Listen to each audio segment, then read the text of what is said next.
Crecí como cristiano devoto y mi vida giraba completamente en torno a la iglesia. Mi iglesia pertenecía a la corriente pentecostal, lo que implicaba toda una gama de cosas extrañas como hablar en lenguas, ser derribado por el espíritu, profecías, sanaciones, exorcismos y cosas por el estilo. No estoy seguro de haber creído realmente en ello, siempre sentía que estaba interpretando un papel, siendo lo que se esperaba de mí, y sintiéndome culpable por no experimentar la misma conexión con Jesús que mis amigos. Muchos años después, tuve el valor de admitirme a mí mismo que era ateo. Pero hubo un incidente que no puedo reconciliar ni con mis antiguas creencias cristianas ni con mi actual falta de creencia en lo sobrenatural. Hace unos 30 años, recién salido de la universidad y aún profesando ser cristiano, compartía una casa de alquiler con 2 amigos. Era una casa tradicional inglesa con 2 habitaciones arriba y 2 salas de estar abajo, una de las cuales se había convertido en un tercer dormitorio. Ese día, habíamos salido con los padres de uno de mis compañeros de casa. Fuimos a un pintoresco pueblo con muchos salones de té y lindas tiendas de regalos y antigüedades. Esa era mi idea de un día perfecto. Era verano, hermoso y soleado, el tipo de día en el que sientes físicamente la alegría de estar vivo. En una de las tiendas de regalos, me impresionó un pequeño cuadro enmarcado que pensé que se vería perfecto en mi habitación. Era una impresión prerrafaelita. Esto era a principios de los 90, y ese estilo estaba en todas partes. Lo compré y lo coloqué en la pared de mi habitación cuando llegamos a casa. Estaba al otro lado de la habitación, frente a mi cama. Nunca he dormido bien, pero esa noche fue particularmente inquieta. Me sentí incómodo tan pronto como apagué la luz. Fue probablemente alrededor de las 2 de la mañana cuando me desperté al escuchar un ruido de rasguño que venía de al otro lado de la habitación. Era como si alguien estuviera pasando un rastrillo de jardín por la alfombra de manera rítmica y deliberada. Scrap, scrap, scrap, scrap, scrap, scrap, scrap, scrap, scrap. Encendí mi lámpara y me quedé allí durante varios minutos tratando de averiguar qué era. ¿Podría ser un ratón? No, podía ver el lugar de donde venía el ruido, y no había forma de que un sonido tan deliberado fuera hecho por un animal. ¿Era de la casa de al lado? No, la casa había estado vacía durante varios meses. ¿Era mi compañero de casa en la habitación junto a la mía? No, ella se había ido esa noche. Estaba sentado en la cama sintiéndome cada vez más inquieto. Finalmente reuní el valor para levantarme y mirar más de cerca. Mientras me ponía de pie, sentí una fuerte resistencia frente a mí que se volvía más fuerte con cada paso que daba. La mejor manera de describir la sensación era como si estuviera caminando a través de un gran tanque de natillas que se solidificaba rápidamente frente a mí.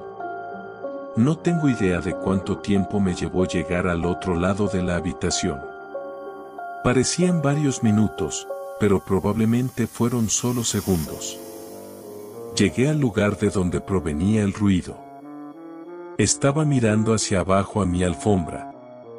Nada parecía fuera de lo común, pero podía escuchar claramente el ruido de raspado rítmico justo allí.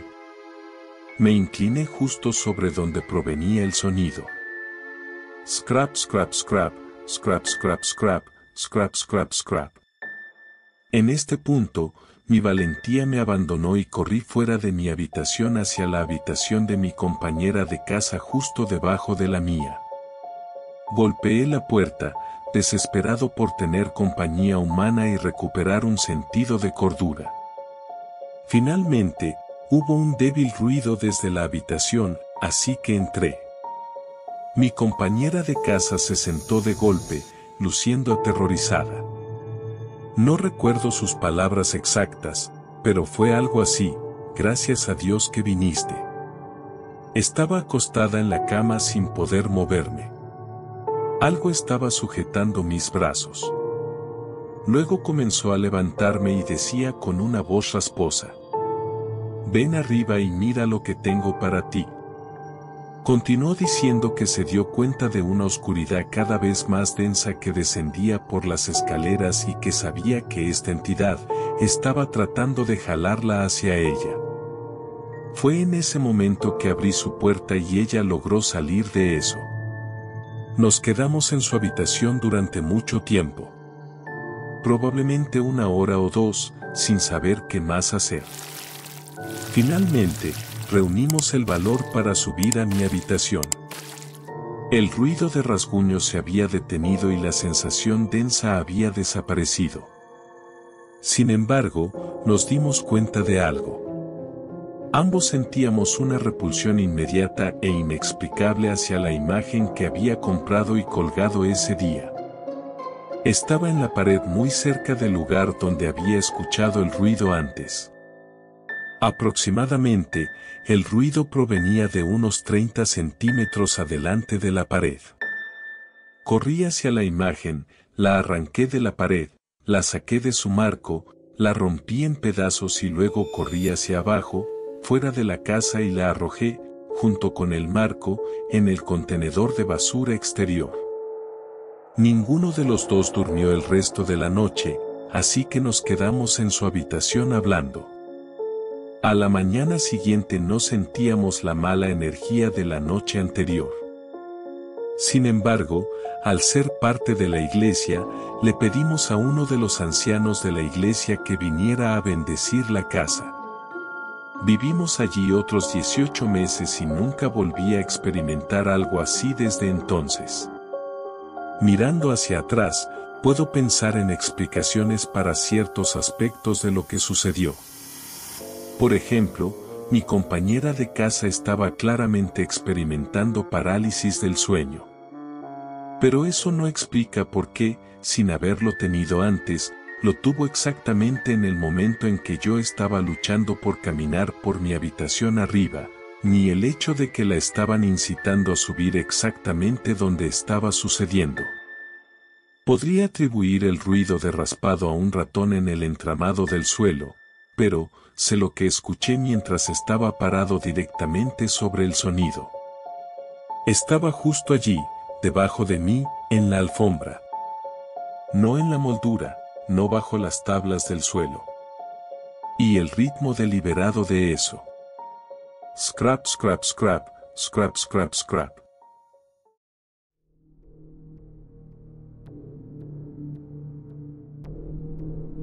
Cuando cumplimos 10 años, a mi primo y a mí nos permitieron jugar en la calle justo afuera de la casa de mi tía. Había un callejón ocupado que corría al lado de las casas, donde todos los niños solían correr de arriba a abajo, patear un balón, andar en bicicleta y en general, hacer travesuras. Mi primo, nuestros amigos y yo, pasábamos horas divertidas corriendo y rodando arriba y abajo de ese callejón. Había un extraño y pequeño callejón sin salida que se desprendía del callejón, siempre tenía una extraña vibra a su alrededor, solo había una casa al final del callejón sin salida, como todos los niños solían llamarlo.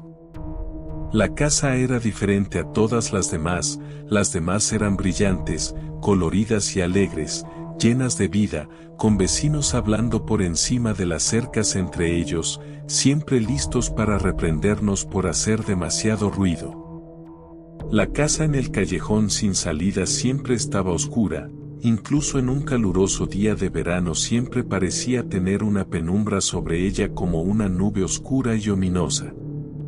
Obviamente, nosotros, siendo solo niños de 10 años, teníamos prohibido acercarnos a cualquier parte del callejón y mucho menos a la casa vacía y abandonada, aunque mi primo mayor y sus amigos, que tenían 13 años, rondaban el callejón sin salida de vez en cuando, con el único propósito de asustar a su hermana menor y a mí, con historias de terror sobre la casa y sus imaginarios habitantes monstruosos. Habiendo escuchado rumores sobre la oscura historia de la casa, aunque sin saber nada concreto, la casa tenía la dudosa reputación de ser una casa embrujada. Un típico día de verano, mi primo y yo estábamos jugando en el callejón con nuestros amigos. De pronto escuchamos el llanto de un bebé. Estando en medio de una urbanización, no es raro escuchar a un bebé llorar, así que no le prestamos atención. Sin embargo, a medida que avanzaba la tarde, el llanto del bebé se volvía más fuerte y constante, casi deliberado. Eso llamó nuestra atención, y todos decidimos investigar el ruido, así que dejamos de jugar y comenzamos a buscar. Para nuestra horrorosa sorpresa, después de buscar la fuente del ruido, nos dimos cuenta de que el llanto del bebé provenía del jardín delantero de la casa en el callejón sin salida. Uno de nuestros amigos, que era un poco mayor, dijo que se acercaría para echar un vistazo. Todos estábamos preocupados en este punto, ya que era obvio para todos los presentes que era un bebé real en apuros, pero todos también le rogaron que no lo hiciera, aunque su conciencia pudo más que él. Esperamos 10 minutos hasta que regresó. Se veía terrible, su rostro estaba pálido como un papel y parecía físicamente afectado. Nos contó que entró al jardín, pero no encontró rastro de un bebé en ninguna parte. Su mejor amigo le preguntó si vio algo más y simplemente asintió y dijo, no quiero hablar de eso. Nadie presionó el tema, de hecho, creo que todos estaban secretamente aliviados al respecto. Nos fuimos rápidamente y volvimos a la seguridad de nuestros hogares. Años después, mi primo y yo estábamos hablando con su mamá y ella comenzó a contarnos sobre la historia del área local. Surgió el tema de la casa en el callejón sin salida. Quedamos horrorizados por lo que nos contó mi tía, que aún al día de hoy, me pone los pelos de punta hablar de ello ahora. En la década de 1940, el área donde vivía su familia era mucho más áspera de lo que era en la actualidad, con mucha violencia doméstica, pandillas, prostitución y madres solteras. También una alta tasa de embarazos, como era de esperar en cierto modo debido a la guerra. Junto con ello, llegó un alto porcentaje de bebés no deseados. Resulta que la casa en el callejón sin salida era una granja de bebés, donde las mujeres llevaban a sus bebés que no podían cuidar o no querían, y por una tarifa, tomarían a estos bebés abandonados y encontrarían buenos hogares para ellos. Se decía entre los lugareños que la pareja que dirigía la granja de bebés era bastante desagradable, y en ese momento había rumores de coerción e intimidación a jóvenes madres solteras, para darles a la horrible pareja a sus bebés, y negligencia y abuso de sus jóvenes cargos. Luego se descubrió el escándalo. En la década de 1950, se encontraron los restos de varios cuerpos de bebés en el jardín delantero, en un cobertizo donde el esposo guardaba sus herramientas de jardinería. La pareja fue obviamente acusada de asesinato y debido al número de restos descubiertos, fueron encerrados durante mucho tiempo. Realmente no sabemos cuál es la verdad sobre lo que sucedió ese caluroso día de verano hace mucho tiempo, pero mi primo y yo tenemos nuestras teorías. Mi primo todavía vive en la misma casa con su propia familia y mi tía, y cada vez que los visitamos, todavía siento escalofríos al pasar por el callejón sin salida. Nuestro amigo que fue a buscar al bebé angustiado, nunca ha revelado lo que vio en el jardín de la casa en el callejón sin salida.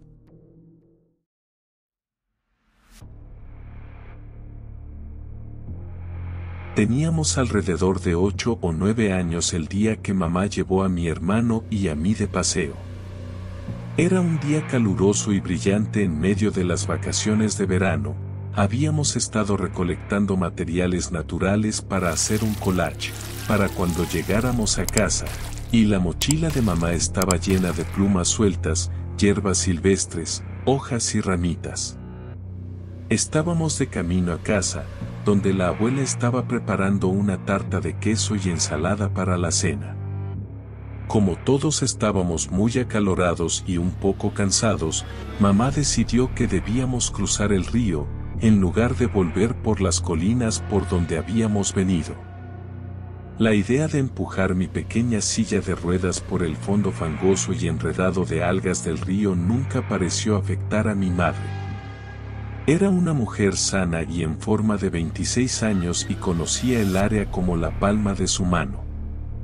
El río no era muy profundo en esa parte, así que mi madre inclinó hacia atrás mi silla de ruedas, le dijo a mi hermano que se agarrara, y entramos. El agua empapó inmediatamente nuestras ropas, y mi hermano y yo empezamos a gritar, reír y salpicarnos de pura felicidad. Entonces las vimos, algas. Flotaban con la corriente del río, balanceándose de un lado a otro como el largo y enredado cabello sin cuidado de una mujer, y tuve la clara impresión de que lo que veíamos podría haber sido cualquiera de las dos cosas. Miré a mi hermano e instantáneamente supe que tenía la misma sensación extraña. Las algas empezaron a enrollarse alrededor de nuestras piernas y las ruedas de mi silla de ruedas, dificultando un poco nuestro progreso, y nuestros anteriores gritos de diversión cambiaron a gemidos y chillidos de incomodidad y disgusto, al sentir que las algas tiraban suavemente de nuestras piernas. En ningún momento mi madre pareció ansiosa o afectada por esta experiencia. Solo seguía diciendo, son solo algas, vengan, las han visto un montón de veces. Finalmente, llegamos al otro lado del río, y mientras mamá arrastraba hacia atrás mi silla de ruedas por la orilla del río, mi hermano subió y se sentó a mi lado. Nos quedamos mirando en silencio el río y el mar de verde durante lo que pareció el tiempo más largo, pero que en realidad fueron solo 10 minutos, antes de caminar el resto del camino a casa. Esa noche, después de un baño caliente y tarta de queso con ensalada, alrededor del fuego bebiendo té caliente, le contamos a la abuela sobre nuestra aventura. Nuestra abuela dio un sorbo de té de su taza y nos contó la historia de Cabello Verde. Ella había sido una persona real, aunque su nombre real había sido olvidado por la abuela. Ella había vivido en el pueblo alrededor de 1912, antes de que la zona fuera urbanizada y modernizada. Era joven y amable, con un rostro bonito y hermoso cabello rubio largo, hija de un granjero adinerado, y estaba profundamente enamorada de un apuesto joven soldado. Iban a casarse, pero antes de que pudieran, estalló la Gran Guerra y su joven hombre fue llamado a pelear.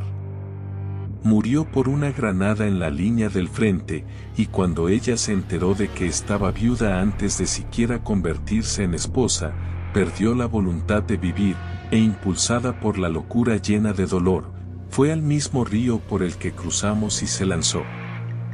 En ese momento, el río era tan salvaje como la tierra, y cuando su cuerpo fue descubierto, estaba azul, hinchado, y medio devorado por los peces. Su largo cabello rubio se había entrelazado con las algas viscosas y largas hebras de malolientes algas del río, que obstruían y asfixiaban el lecho del río.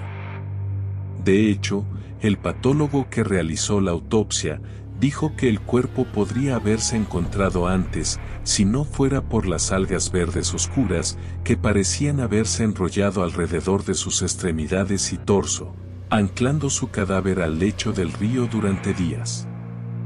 A partir de ese momento, se decía que ese río estaba embrujado, maldito. La gente afirmaba ver al espíritu de la joven, arrodillado junto al río y llorando amargamente. Con frecuencia, la gente a menudo veía el cuerpo de la chica flotando en la superficie del agua, con largo cabello verde ondeando detrás de ella, y así se le dio el nombre de Cabello Verde. Le preguntamos a la abuela, ¿por qué no habíamos oído esta historia antes? La abuela simplemente sonrió, y dijo que porque fue hace mucho tiempo, incluso antes de que ella misma naciera. La zona fue urbanizada y construida, y el río fue limpiado y reconstruido, y junto con él, la trágica historia de Cabello Verde se perdió en la corriente del tiempo que pasaba. No creímos del todo la macabra historia de la abuela, pero cuando hablamos de eso esa noche en la cama, ninguno de los dos pudo desechar la inquietante sensación de que vimos cabello verde fluyendo en el río ese día.